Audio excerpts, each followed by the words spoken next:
She says, can you recommend a good book for a layperson that explains metabolism? I have a hard time understanding if I'm eating to replace nutrients that have already been used up, or am I eating to store nutrients for another day? Probably a little bit of both. I'm so confused. So Victoria's short answer is yes, it's a little bit of both.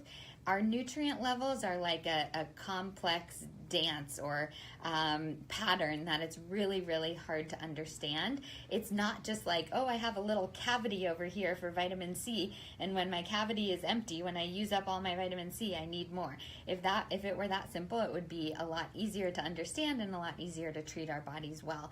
But our bodies are constantly using and going through and excreting even unused these nutrients. There are vitamins that are water-soluble vitamins, like B vitamins, C vitamins, things like that.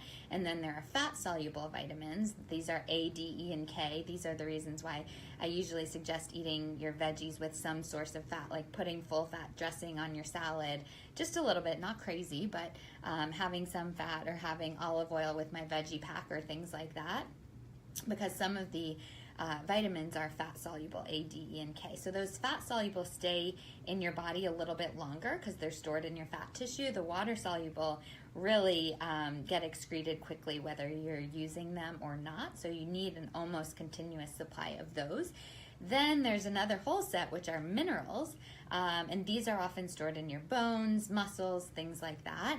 And so these stay around for longer, but you can go through them pretty quickly, and you may not realize if you're deficient in a mineral. So you didn't ask me for my opinion or my knowledge on that. I just wanted to slip it in there. I'm gonna still recommend 2 books for you. Number 1, your first question was, I want to understand metabolism. And the way most people interpret metabolism is like how many calories we're burning and how our nutrition works and how we maintain optimal body weight and things like that. And for that, it's over on my shelf, but I forgot to get it for you. I'm going to go get it. For that, I recommend this book, Why We Get Fat.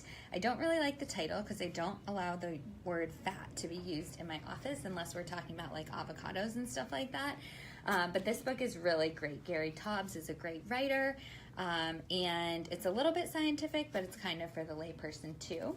And then if you really are just curious about vitamins and minerals, I like this book. This is the Real Vitamin and Mineral book. It's pretty awesome. It has a lot of details about every single, I just opened the page to magnesium. Katie says, oh my gosh, I made a live. It's great to have you, Katie.